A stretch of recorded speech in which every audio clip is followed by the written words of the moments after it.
The stars out here didn't shine. They smoldered. Scout Alarin watched them through the forward viewport of the Illyria's Whisper *. Pale embers scattered across a black that felt older than time itself. 60,000 years had passed since the last verified human transmission, and the outer rim ruins had grown quiet the way a graveyard grows quiet. Not peaceful, just emptied of everything that once dared to breathe.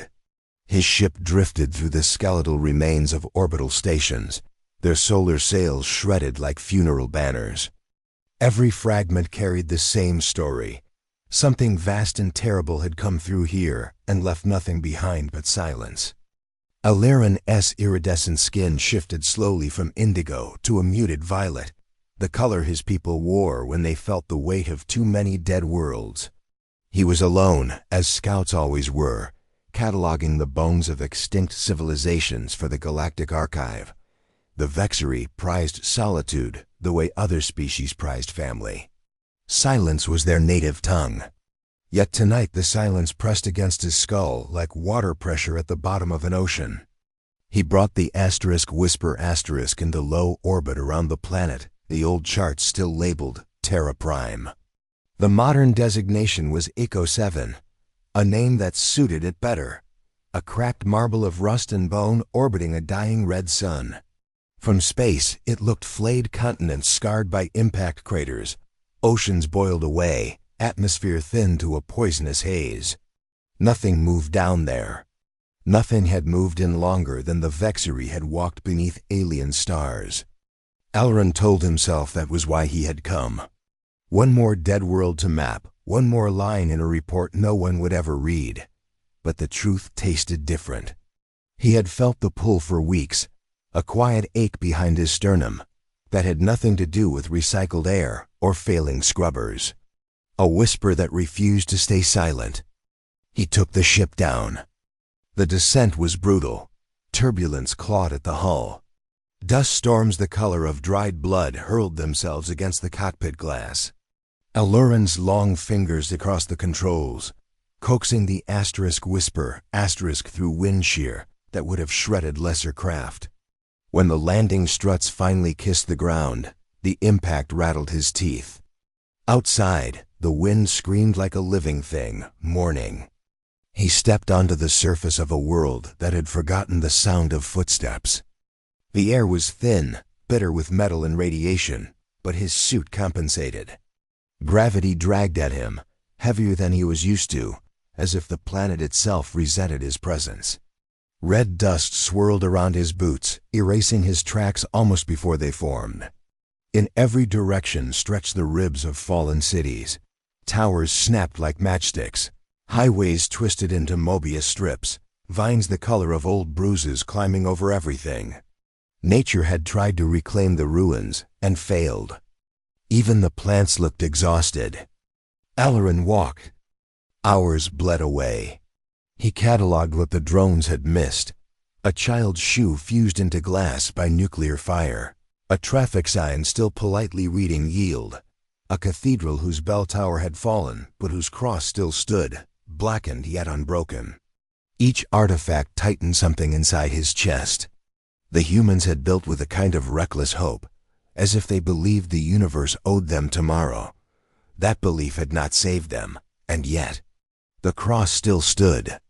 His scanner chirped, sharp and insistent. A power source, deep, older than the surface ruins, shielded, still cycling. Alarin's skin flashed a startled silver. Nothing should still be alive down there. Nothing.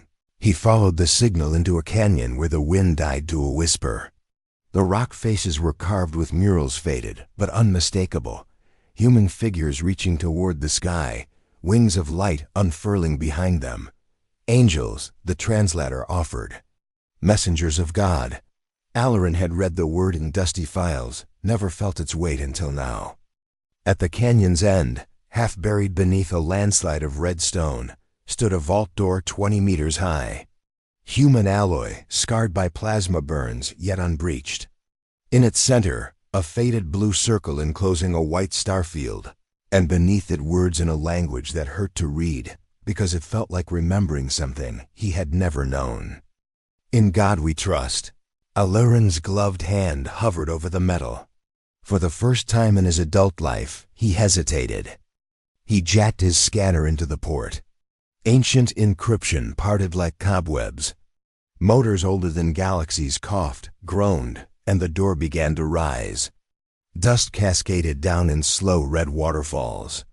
Cold air sighed out, carrying the scent of ozone and something else, paper, maybe, or skin long asleep. Inside was a command bunker preserved by vacuum and desperation.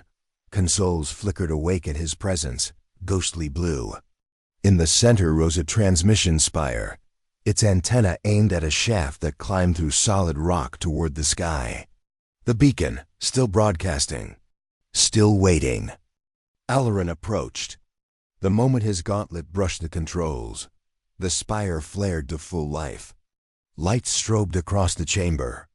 A low, steady pulse began to throb through the floor once per second, the rhythm of a heart that refused to die. He pulled the logs. The final entry was dated 60,000 years ago.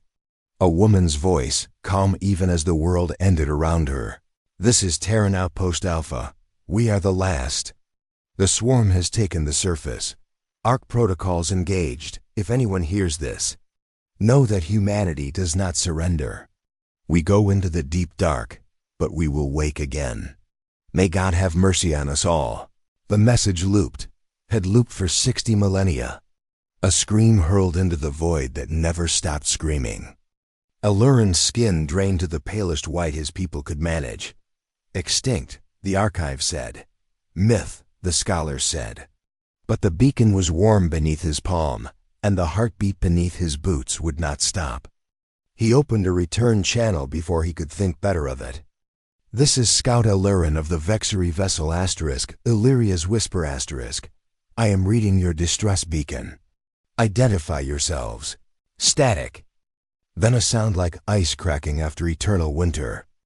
A man's voice, hoarse, disbelieving, ancient and brand new, all at once answered from the dark. "Sweet mercy, someone's out there. Someone finally heard us." Alurin's breath caught. The voice trembled, but beneath the tremor ran bedrock, the same reckless hope that had built cathedrals and starships and crosses that refused to fall. "My name is Captain Elias Thorne," the man said. "Terran Defense Force. We've been waiting a very long time, friend. Tell me, is the war over?" The chamber lights brightened, as if the bunker itself leaned forward to hear the answer. Alurin's answer. Far below, in a cavern of steel and silence, thousands of stasis pods began to hiss open. Frost drifted from the seams like incense.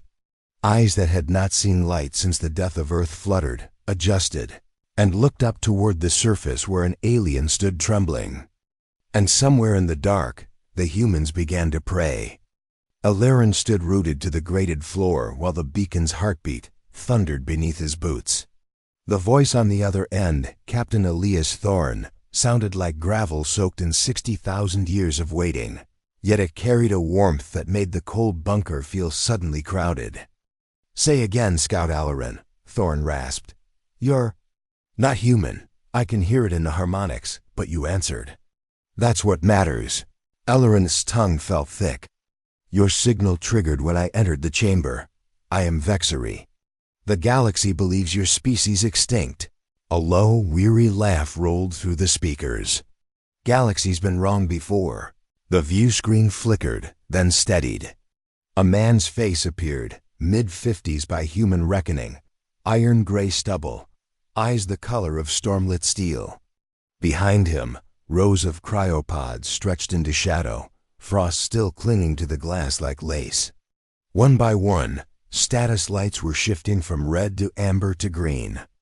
Thorne's gaze swept over Alurin's tall, luminous form and lingered on the shifting colors of his skin. "Pretty," he said simply. "Never thought the first alien I'd meet would look like living northern lights. God's got a sense of humor." Alurin didn't know how to answer that. Instead, he asked the question burning in his throat. "How many of you are left?" 7,412 souls when we went under," Thorne replied. Don't know how many the pods kept. We'll find out soon enough. He paused, and the exhaustion in his voice cracked open, revealing something raw underneath. We put children in those coffins, Scout. Little ones who never got to see a real sunrise. If even one of them opens their eyes today. He didn't finish. He didn't have to. Alarin felt the ache behind his sternum again, sharper now. Vexery children were decanted in creches. They had no concept of lullabies or bedtime stories. Yet the image of human young curled inside frost-rimed pods struck him like a physical blow. A tremor rolled through the bunker. Dust sifted from the ceiling. Lights strobed red. Thorne's face tightened. That's the wake-up quake. Planet's been unstable since the orbital bombardment. We built deep, but not deep enough if the mantle decides to shrug. Scout Alarin, we need you to descend 3 more levels. There's a power conduit that's been cycling hot and cold for centuries. If it blows before the ark finishes surfacing protocol, we lose everything. Alarin was already moving. Guide me. Thorne's instructions came fast, precise. The voice of a man who had commanded fleets, and then commanded himself to keep breathing in the dark. Alarin found the maintenance shaft, pried the doors with the exoskeletal amplifiers in his suit, and dropped into darkness lit only by the pale glow of his own skin. The descent felt endless. Rungs slick with condensation, gravity heavier with every meter. Somewhere above, the beacon kept beating its solitary heart. Somewhere below, 7,000 humans were trying not to dream anymore. Halfway down, the shaft lights failed completely. Alarin hung in absolute black, breathing recycled air that tasted of fear, his own. For the first time in his life, he understood the human word claustrophobia. The walls pressed like judgment. Then a soft click in his earpiece. "Hey, alien," Thorne said quietly. "You still with me?" "Yes." "Good. Thought you might like to know we just opened. Pod 0017. Little girl named Amara. 6 years old when we put her under. She's crying, but she's breathing. Thought that might keep you climbing." Alarin's grip tightened on the rung. Something hot pricked at the corners of his eyes. An impossibility for Vexery physiology, yet there it was. He kept descending. Level 3 was a cathedral of machinery. Massive conduits throbbed with barely contained plasma. One of them was venting sparks in a rhythmic, dying heartbeat that matched the beacon above. Alarin S-scanner screened warnings. Critical overload in 97 seconds. He jacked in. The interface was human, clumsy, intuitive, infuriating. Physical switches instead of neural links. He had to use his hands like a brute. Thorne talked him through it, voice calm even as alarms wailed. "Left buzzard valve, turn it slow. Too fast and you'll flash boil the coolant." Alarin S. arms trembled. The valve fought him like it had grudges. "Right, now the breaker labeled Grace." "Yeah, I know, somebody's idea of a joke." "Throw it home." He did. For a heartbeat nothing happened. Then the dying conduit sighed, steadied, and the alarms cut to silence. Alarin sagged against the wall, chest heaving. Thorne's voice came softer now. "You just bought us days, maybe weeks. Thank you." Above them, the ark began to rise. Alarin felt it first as a low, bone-deep vibration, then as a roar that grew until it drowned thought. The entire planet seemed to inhale. Somewhere far overhead, tectonic plates groaned apart like cathedral doors, opening after centuries. He keyed his external camera's topside. Through clouds of red dust, something immense was shouldering its way out of the ground. A city-sized hull of blackened adamantine, barnacled with the scars of ancient war, pushing aside mountains as if they were anthills. Searchlights stabbed upward, carving tunnels of light through the storm. The Terran ark was waking, and the world itself was making room. Alarin watched, transfixed. His skin cycled through every color he possessed, and then invented new ones. Thorne spoke again, almost shy. "We named her Asterisk New Eden Asterisk. Figured if we ever got a second chance, we ought to call it something hopeful. Alarin found his voice. Captain, your people built this while your world was burning. We built it because our world was burning, Thorn corrected gently. Difference is everything. Another tremor, sharper. A klaxon Alarin didn't recognize howled through the cums. Thorn swore, surface breach. Old swarm mine cluster just woke up. They must have been keyed to our energy signature. Illyrian's blood turned to ice. The swarm, the nightmare that had erased humanity, was supposed to be extinct. How long? He asked. Minutes. They'll be on the ascent shaft before we can raise shields. Alarin looked at the ladder stretching upward into darkness. Then at the conduit he had just saved, steady now, but fragile. He made the choice without thinking. I'm closer to the surface. I can try to hold them.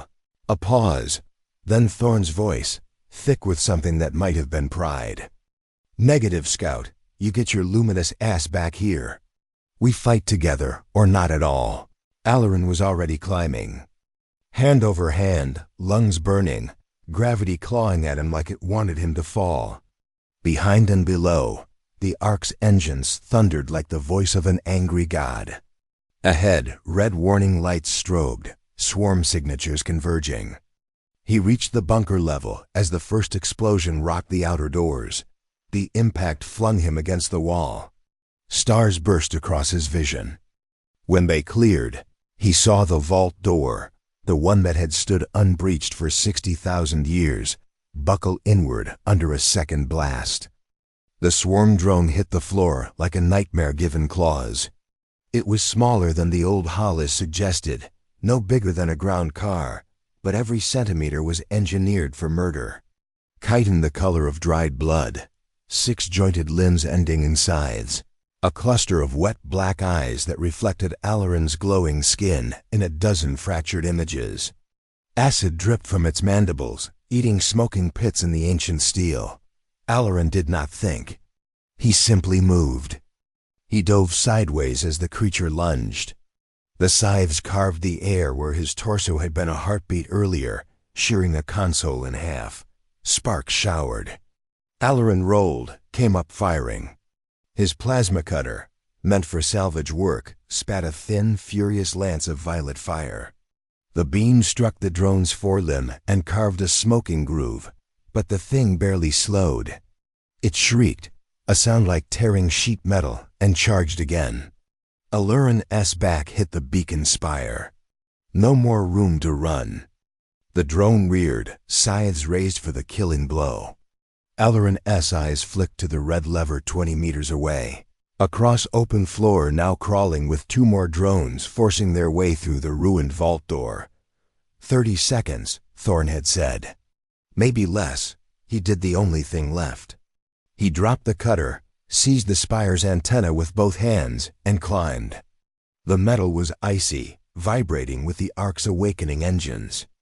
The drone's scythes screeched against the spire, missing him by centimeters. Alarin hauled himself higher, boots scrabbling for purchase, skin flashing frantic silver white. 10 meters up, 15. The drone began to climb after him, claws finding holds where no claws should. Below, the chamber was filling with swarm, 5 now, 8. They moved with insectal economy, fanning out, searching for the warm signatures of waking humans. One paused beneath the spire, tilted its head, and opened a maw lined with rotating teeth. Alarin reached the top of the spire, thin air, nothing but a narrow maintenance ring. He looked down, 30 meters to the floor, too far to jump, too far to survive. He looked across the chamber. The red lever glinted beneath strobing emergency lights like a drop of fresh blood. 25 meters of open space. He took one breath that tasted of ozone and terror, and he jumped. For a moment he was weightless, arms windmilling, the chamber spinning beneath him. The drone on the spire shrieked in triumph and leapt after him. Alarin hit the far console chest first. Pain exploded through his ribs, something cracked. He tasted copper. But his right hand found the lever and yanked it down with all the strength left in his body. The effect was immediate. Every light in the bunker died. For 3 heartbeats there was only darkness and the wet clicking of swarm limbs. Then a new sound rose, deep, tidal, unstoppable. The voice of the ark itself. Every bulkhead along the chamber walls irised open. From the darkness poured light, white and merciless. And with the light came humans. They came out firing. Not the stumbling, half-frozen survivors Alarin had expected. These were soldiers in powered armor older than civilizations, frost still sublimating off their shoulders, moving like they had simply paused mid-battle for 60,000 years, and now intended to finish it. Rail rifles spat hypersonic flechettes that turned swarm chitin to red mist. Plasma lances carved the air into blue-white arcs. A woman with captain's insignia vaulted a console, landed between Alarin and the nearest drone, and emptied an entire power cell into its face at point-blank range. The drone detonated in a spray of acid and fire. More humans poured in, hundreds, moving in fire teams with practiced grace. Someone tossed Alarin a rifle. He caught it by reflex. It was heavier than sin, warm from another hand that had carried it across millennia. "On your feet, Luminous," the woman shouted. Her name tape read SGT. "Moreno, we've got a debt to repay." Alarin rose. Pain flared in his ribs, but adrenaline burned hotter. He leveled the rifle. The rifle kicked like an angry god. A drone's head disappeared in a cloud of shards. Thorne's voice crackled over the open channel, no longer weary, now the voice of a man who had waited his entire life for this moment. "All stations, this is Ark Actual. The enemy is inside the wire, weapons free. Protect the civilians at all costs. And somebody get that beautiful alien a med patch he just bought us tomorrow." Laughter, actual laughter, rippled through the channel, wild and disbelieving, and fiercely alive. The swarm fought like a tide, but the humans fought like a storm. Alarin lost track of time. There was only motion, heat, the roar of weapons, the wet crunch of dying monsters. He moved with Moreno's squad, back to back, covering angles he didn't know he knew. Somewhere in the chaos he realized he was shouting, not in Vexury, but in the human battle cant he must have absorbed from their archives. The rifle in his hands felt less foreign with every trigger pull. A drone leapt from the ceiling. Alarin spun, fired. The creature burst midair, showering him with acid that hissed against his suit. Pain flared across his shoulder, but Moreno was there, slapping a med foam patch over the breach without breaking stride. "Keep moving, Scout," she yelled. "Kids are coming up the central shaft." He glanced toward the main elevator. Frost-covered civilians were emerging, parents carrying children, old men with rifles older than stars, all of them moving with the stunned determination of people who had just been handed back their future. A little girl in a threadbare blanket stared at Alarin's glowing skin with wide eyes. She reached out one small hand as if to touch light itself. Something inside Alarin's chest broke open, and light poured out. The last drone fell under the beacon spire, tried to retreat. A human in priest's collar, black cloth white at the throat, stepped forward, raised a shotgun that looked like it belonged in a museum, and blew the creature in half. Then he turned, saw the girl, and knelt. "It's all right, Amara," he said softly. The angels came. Alarin felt his knees buckle. Not from injury, from the sheer impossible weight of being witnessed. The chamber fell silent except for the hiss of cooling metal and human breathing. They had won. 30 seconds, maybe less, just like Thorne promised. Alarin looked around at the bodies, human and swarm both, at the frost melting into puddles, at the cross still standing impossibly upright on a far wall where a plasma blast had missed it by inches. Moreno offered him a tired grin. "Welcome to the species, Luminous. You're one of us now." Overhead, the Ark's engines reached a new triumphant note. The entire planet shuddered as New Eden tore free of its grave and began to rise.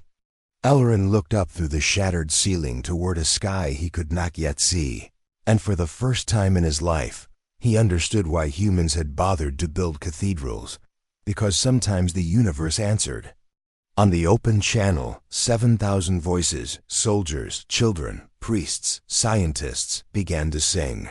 Not a battle hymn, something older, something about amazing grace. Ellerin listened, rifle still smoking in his hands, acid eating slow holes in his suit, ribs cracked, heart impossibly whole. And far above, through storm and dust and the long night of 60,000 years, the first sunlight in forever touched the rising hull of a ship called Hope. Through the widening gap, something chitinous and gleaming scuttled into view, mandibles dripping acid that hissed on contact with human steel. Ellerin raised his plasma cutter with shaking hands.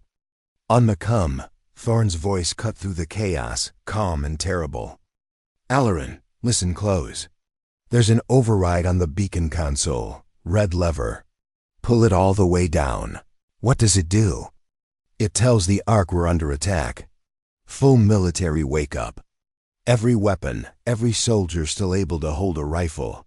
Ellerin stared at the distant console across the shaking chamber as another swarm drone forced its way through the breach. How long? He shouted over the screech of tearing metal. 30 seconds after activation. Maybe less. 30 seconds. He looked at the red lever, then at the monster bearing down on him. And for the first time in his life, Ellerin prayed, not with words, because he had none, but with the single fierce thought that the universe was not done with hope yet. He sprinted. The drone lunged. And somewhere beneath the ruined surface of a dead world, 7,000 human hearts began to beat again in perfect, defiant unison. The Vexery Interceptor's briefing chamber was all sharp angles and cold light, the way Ellerin-S people preferred everything, sterile, efficient, emotionless. Commander Kell then sat opposite the low table like a blade waiting to be drawn. His skin was locked in the pale gray of absolute control. 2 guards flanked him, motionless. The air recyclers hummed loud enough to drown heartbeats. Thorn sat beside Ellerin, hands flat on the table, calm as a man waiting for coffee. Only the tremor in his left eyelid betrayed 60,000 years of borrowed time. Kelvin wasted no words. Terran military assets are prescribed under Article 43 of the Concordance. Your Ark is a Class 1 warship. By law it must be seized or destroyed. Your population is an unscheduled sentient resurgence. By law it must be quarantined or eradicated. Present justification or we open fire in 11 minutes. Thorn leaned forward, elbows on the table like he owned it. Commander, you ever read your own history files on us? Kelvin's eyes narrowed. Irrelevant. Humor me. A pause. The Terran species was aggressive, innovative, and religiously irrational. They annihilated themselves and half the Orion arm in a war with the Swarm. Endbringer. Survivors were never located. Conclusion. Extinction. Thorn smiled without warmth. Wrong on 3 counts. 1. We didn't annihilate ourselves, we hid. 2. The Swarm is dead. We just finished killing the last of them downstairs. 3. He tapped the table. We're still irrational. Comes in handy. He slid a data shard across the polished surface. Kelvin did not touch it. Gun cam footage from the bunker, Thorn continued. Your scout's body cam too. Watch it. You'll see Ellerin here pull the lever that woke us, then stand alone against a swarm breach wave so children could live. That's the kind of aggressive we are these days. Ellerin felt every eye in the room turn to him. His skin flickered an embarrassed rose. Kelvin inserted the shard. The hala blossomed above the table. Ellerin climbing the spire. The leap, the lever. The soldiers pouring out like avenging ghosts. The little girl reaching toward his light. The footage had no sound, yet the room seemed to fill with the memory of rail rifles and human singing. When it ended, the silence was deeper than vacuum. Kelvin's gray skin had paled 2 shades closer to white. Fabrication is impossible, he said, almost to himself. The encryption is 60,000-year Terran military. Unbreakable by current standards. Thorn shrugged. We're stubborn that way. Alurin spoke for the first time since boarding. His voice was quiet, but steady. Commander, I invoke the law of mercy, subsection 9. Sentients who render aid in extinction-level crisis are granted permanent sanctuary rights. I claim that status for every soul on the New Eden*. Kelvin's jaw tightened. You are one scout. You cannot speak for the collective. I just did. The commander stared at him a long moment. Something unreadable passed behind his eyes. Recognition, perhaps, of a line he himself had once crossed. Before he could answer, the ship lurched hard. Alarms shrieked. Red light bathed the chamber. Kelvin snapped to his feet. Report! His pilot's voice came back tight with fear. Massive energy surge from the planet. Unknown signature. It's the Ark. They're raising shields. Thorn allowed himself a small, tired grin. Told you. 4 minutes. Kelvin rounded on him. You planned this? No, Thorn said. We prayed for it. He stood slowly, hands still visible. Here's what happens next, Commander. You can fire on a ship full of civilians who just woke up from the apocalypse. You'll win, your weapons are newer. But every Vexury child in the collective will grow up learning that their fleet murdered 7,000 refugees who only wanted to see the sun again. Or, he spread his hands. You can let us live, let us farm. Let us rebuild what your archives say we lost. And you get to tell those same children that the Vexury chose mercy over fear. Alurin watched Kelvin's skin cycle through colors he had never seen on a superior officer. Doubt, shame, something dangerously close to wonder. The commander looked at Alurin. You would stake your career, your citizenship, on these primitives? Alurin met his gaze without flinching. I already staked my life. The rest is negotiable. Another silence. Then Kelvin did something no one in the room expected. He deactivated his sidearm and laid it on the table. Stand down fleet-wide, he ordered. Designate the Terran vessel New Eden*, a protected refugee ark. Extend full diplomatic recognition pending council review. The guards hesitated. Kelvin's voice cracked like a whip. Now, weapons lowered. Thorn exhaled a breath he probably hadn't realized he was holding. Kelvin turned back to them, skin settling into a subdued silver, respect, reluctant, and hard-won. You will accompany me to the council, he told Alurin. Both of you. The collective will want to look its miracle in the eye. Thorn inclined his head. Happy to. But first my people need food, medicine, and a planet that isn't trying to kill them.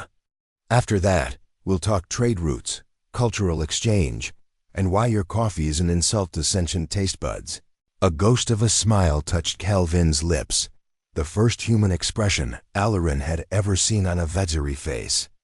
Outside the viewport, the New Eden* hung like a promise against the blood-red sky, shields shimmering soft gold. Smaller craft, human shuttles retrofitted with jury-rigged Vexury transponders, were already ferrying the first. Groups of children into clean air and real sunlight. Alurin watched a little girl, Amara, press her palm to the glass of a porthole, staring out at the stars she had only ever seen in dreams. Her mother stood behind her, crying without sound. Thorn followed his gaze. She asked me if the glowing man was coming with us, he said softly. I told her angels don't need tickets. Alurin's skin flushed warm amber. Kelvin cleared his throat. We will prepare quarters, and coffee, the humankind. Thorn laughed, short, surprised, real. As the interceptor banked toward the Ark, Alurin caught sight of something that stole his breath. Across the New Eden*'s vast hull, fresh weld lines were already glowing where repair drones worked. But higher up, on the prow where the old name was painted, Someone had added new letters beneath it in still wet white. New Eden, in God we trust. Welcome home, Alarin. He stared until the words blurred. Thorn clapped him on the shoulder, gentle this time. Come on, Luminous. You've got 7,000 people who want to say thank you. And one little girl who's saving you the seat beside her at dinner. The interceptor docked with a soft thud. The ramp lowered. Beyond it, in the ark's main hangar, a corridor of humans waited. Soldiers at attention, civilians waving scraps of cloth like flags, children holding hand-drawn pictures of glowing angels. Someone had found an ancient recording and piped it through the PA. A single guitar and a woman's voice singing about going home. Alarin stepped off the ramp. The cheering started before his boots touched the deck, and it did not stop for a very long time. Far below, on the ruined surface of Echo 7, the old beacon finally went silent. Its job finished, its heartbeat no longer needed. And somewhere in the dark between stars, something vast and quiet and older than names smiled, folded its hands, and let the children live. The new Eden had been an open space for 31 days. 31 days of miracles stacked on miracles. The ark's fusion hearts, silent for 60 millennia, now burned steady and clean. Hydroponic gardens that had been nothing but dust and seeds in vacuum-sealed vaults were already pushing out their first green shoots. Children who had never seen rain chased each other through misting corridors, shrieking with joy when droplets hit their skin. Engineers from 3 species, human, Vexari, and a handful of curious Tenari observers worked side by side, swearing at one another in 4 languages and laughing when the translators failed. Alarin stood on Observation Deck 7, a place humans had quickly renamed the Cathedral because of the way the armored glass curved overhead like Gothic arches. The stars outside were no longer the angry red embers of Echo 7's sky. They were sharp, cold, and endless, the way stars were meant to be. Below him, the main promenade was alive with light and noise. Someone had strung paper lanterns between bulkheads.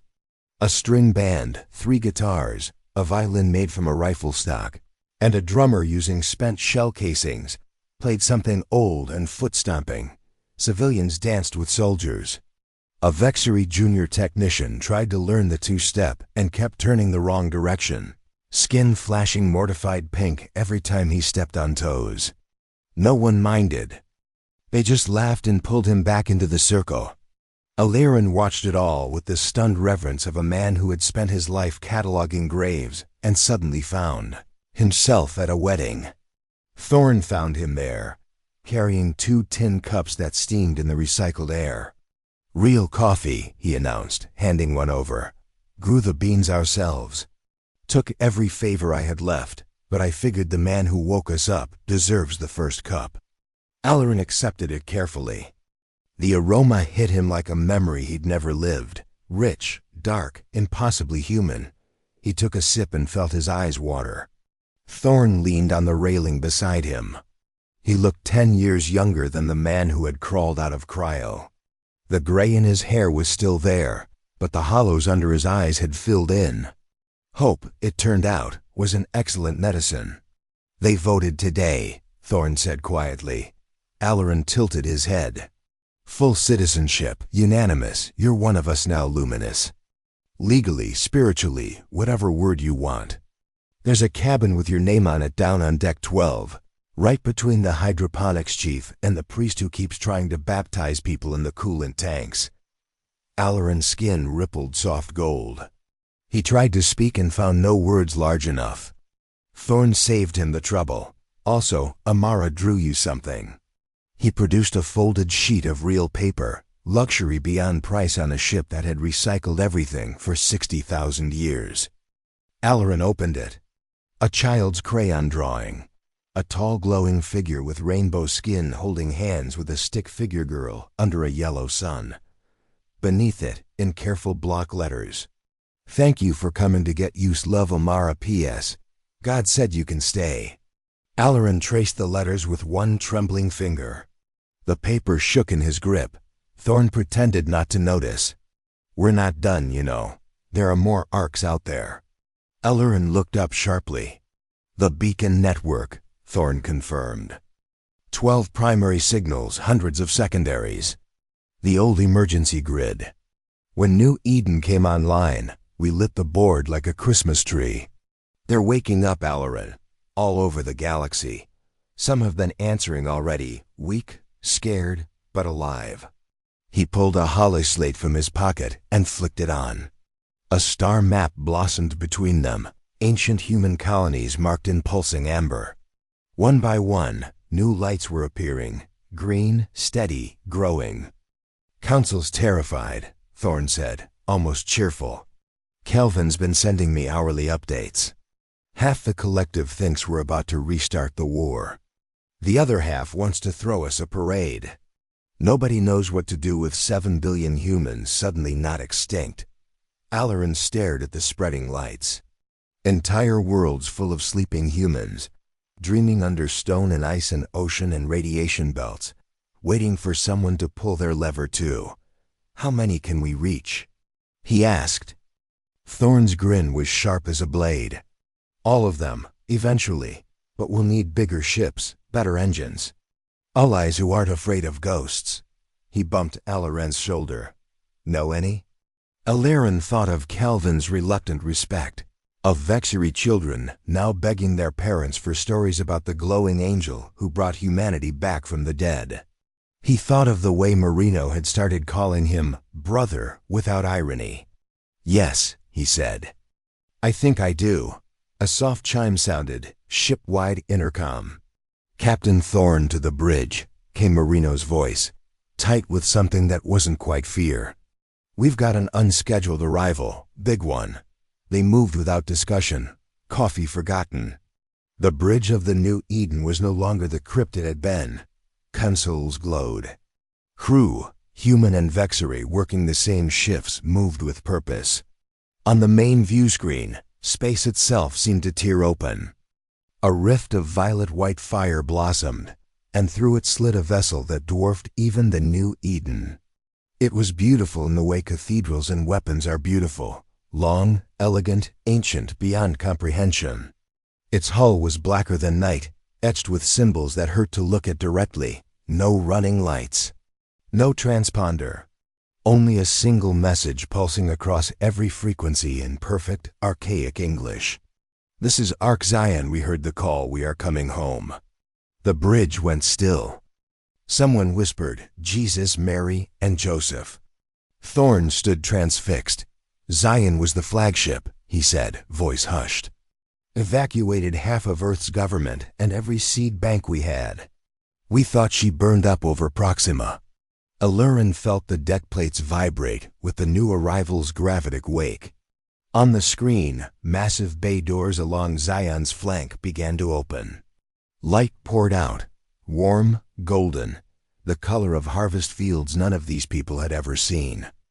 And from that light emerged hundreds of smaller vessels, shuttles, frigates, colony ships, all of them moving in perfect formation like a flock returning after winter. A new voice came over the comm, female, older, steady as bedrock. New Eden, this is Admiral Ruth Nakamura, Terran Exodus Fleet. Request permission to come aboard. We brought company. Thorn's laugh cracked in the middle. He wiped his eyes with the heel of his hand. Permission granted, Admiral, he said. Hell, permission to throw the biggest damn party this side of the galactic core. The coffee's fresh, and the kids have been practicing their welcome song. The channel filled with cheers from both ships. Ellerin looked out at the growing armada, more rifts opening now, more arks answering the ancient call. Thousands of ships, millions of voices. A species rising from its own grave like dawn breaking underground. Thorn rested a hand on his shoulder. Still think it was coincidence you found our beacon, luminous? Ellerin watched a child's paper lantern drift past the viewport, carried on the recycled breeze. It was shaped like an angel. No, he said softly. I don't think it was coincidence at all. Far away, in the dark between galaxies, something ancient and patient stirred. stretched, and began to sing with a voice made of gravity and light. And across the void, every dormant human heart still sleeping beneath alien suns opened its eyes at once. Because someone had finally answered, and the song had begun again. The rendezvous point was a nameless blue-white star on the edge of the Perseus Veil, chosen because it had nothing the galaxy wanted. No strategic value, no rare isotopes, no habitable worlds. Just light and space, and silence enough for the dead to speak. They came anyway. First in ones and twos, battered colony arks crawling out of nebulae like whales surfacing after a long dive that lasted epochs, then in dozens, then in hundreds. Every ship carried the same story, a beacon that had never stopped singing, a lever pulled on a dead world, and a promise kept across 60,000 years of night. Aliran stood on the outer hull of the New Eden in nothing but a thin magnetic boots and a skin suit, because humans had insisted he see this with his own eyes, not through a screen. The void around him was no longer empty. It was crowded with ghosts learning how to live again. 1,000 kilometers off the port bow, the Zion hung like a cathedral carved from obsidian and starlight. Beyond her, the promised land, the gospel, the last outpost, the little lamb, each one scarred, patched, and impossibly proud. Smaller vessels swarmed between them like minnows around leviathans, troop transports, seed ships, hospital frigates, even a few luxury liners that had once carried tourists to Martian resorts and now carried children who had never seen a sky that wasn't painted on a bulkhead. Every hull bore fresh paint beneath the old names. In God we trust. Welcome home. Aliran's skin glowed soft, steady gold, the color his people only displayed in the presence of something sacred. He had not dimmed in 72 hours. Thorn drifted up beside him on a work pod, helmet under one arm, gray hair floating wild in the lack of gravity. He carried 2 bottles of something amber and illegal. Thought you might want the best seat in the house, he said, offering one. Aliran took it. The label read, Old Earth Distillery minus 100% Kentucky Sunlight, bottled 2078, opened 62,078 years late. They drank in silence while history unfolded around them. A new rift tore open every few minutes now, violet-white wounds in space that healed into starships. Each arrival broadcast the same simple message on a loop. This is Ark name. We heard Eden. We are coming home. Some ships were barely holding together. One, the Refuge, limped in with half her fusion bottles dark and her hull cracked open like an eggshell. The Zion caught her in tractor arms gentle as a mother's hands and pulled her close. Repair drones swarmed. Within hours the cracks glowed with new welds and the Refuge's running lights flickered back to life. Aliran watched a child on an open channel, maybe 8 years old, hair shaved for cryo, eyes too old for his face, stare through a porthole at the growing fleet and whisper, "Are all these stars ours?" Someone off camera answered, "No, sweetheart. Those are ships. The stars are next." Thorn laughed until he cried. Later, in the New Eden's grand atrium, once a cargo bay, now cleared and strung with every light they could spare, they held the gathering. No one called it a ceremony.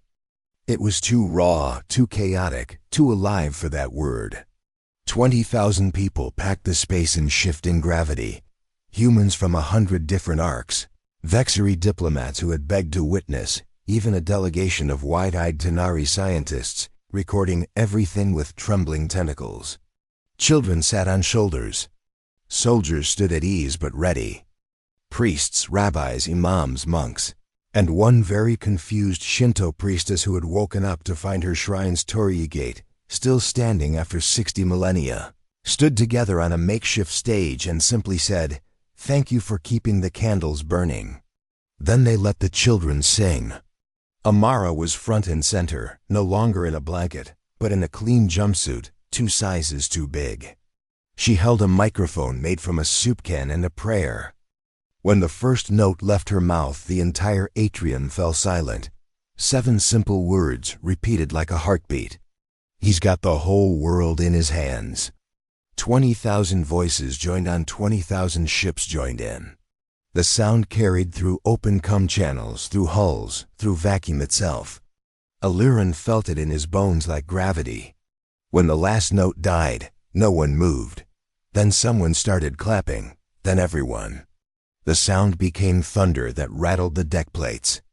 Thorn found Aliran again near the hydroponic gardens, where the first tomato vines were already heavy with green fruit. "We found something," he said without preamble. "On Zion, you need to see it. They took a shuttle across the void." The Zion's corridors were wider, older, reverent. Human Marines in dress blacks, polished with bootleg polish and hope, saluted as they passed. Aliran's skin lit the way like a living lantern. They stopped at a sealed vault deep in the flagship's heart. Admiral Nakamura waited there, small, iron-haired, eyes that had watched Earth burn and still found room for wonder. She placed her palm on the door. It irised open without a sound. Inside was a single room, white, empty except for one object, a beacon. Not like the one on Echo 7. This one was small, no bigger than Aliran's torso, carved from a single piece of black stone shot through with gold veins. No visible power source. No controls. Only words etched around its equator in every human language that had ever existed, and beneath them all, in letters that seemed to glow with their own light. "To whomever finds this, we are not gone, we are waiting. Pull the lever when you are ready. Love, humanity." Aliran's breath caught. Nakamura spoke softly. "It's the master node, the first beacon ever built. Every ark carries a copy, but this is the original. It's been broadcasting at a frequency no one knew existed until your signal from Echo 7 lit the chain reaction." Thorn added, almost shy, "It's been answering you, Aliran, ever since you pulled that lever. Not with words, with coordinates. Every dormant ark left in the galaxy just got a wake-up orders from this one." Aliran reached out and touched the stone. It was warm. A new engraving had appeared on the previously blank plinth beneath it, fresh as if carved an instant ago. Aliran of the Vexery, first to answer beloved. He stared until his vision blurred. Nakamura cleared her throat. "We're not asking you to convert or anything dramatic, but the children voted. They want to rename the master beacon after you. Call it the Aliran sequence. So every time another ark wakes up, anywhere in the universe, your name goes with the sunrise." Aliran tried to speak. Failed. Tried again. "I am honored beyond words." Thorn grinned. "Good, because we're making you the official first contact ambassador, permanent posting. Salary is terrible, but the coffee's improving." Nakamura produced a small box. Inside lay a silver pin, a stylized human hand clasping an alien one, both reaching toward a single star. "Welcome to the species, Mr. Ambassador." Aliran pinned it to his suit with shaking fingers. Later, much later, when the celebrations had quieted to murmurs and exhausted, joyful sleep, Aliran stood alone on Zion's observation blister. The fleet filled the sky now, thousands upon thousands of ships, a living constellation. Somewhere among them, 7 billion humans were waking up to a galaxy that had forgotten how to fear them. A soft chime in his ear. Incoming message, encrypted, personal. He accepted. Kelvin's face appeared, no longer gray with duty, but a warm, wondering teal. "The council voted," the commander said without greeting. "Unanimous. The Vexery Collective formally recognizes the Terran remnant as a sovereign ally.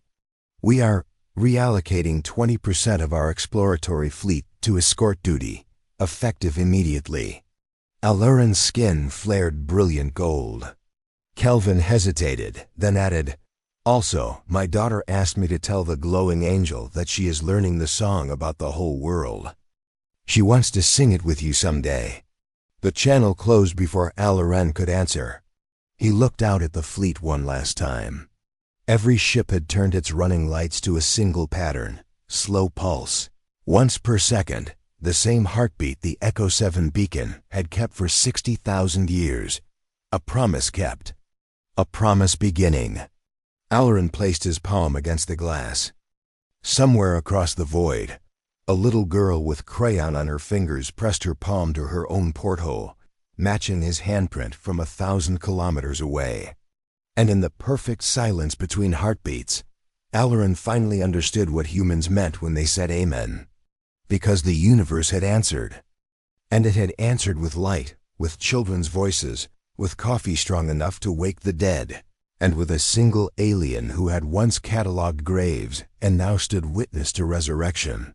Far beyond the fleet, in the deep black where no sensors reached, the master beacon's final message, the one only Halloran could hear, pulsed once, gentle as breath. Thank you for pulling the lever. The children may come home now. Halloran closed his eyes. When he opened them, the fleet's lights had shifted again. Every ship as one had oriented toward a new vector deeper into the galactic rim, toward the last dark patches on the map where the oldest beacons still waited. The exodus was over. The homecoming had just begun. And somewhere in the dark ahead, a lever no one had touched in 100,000 years began to warm beneath unseen fingers.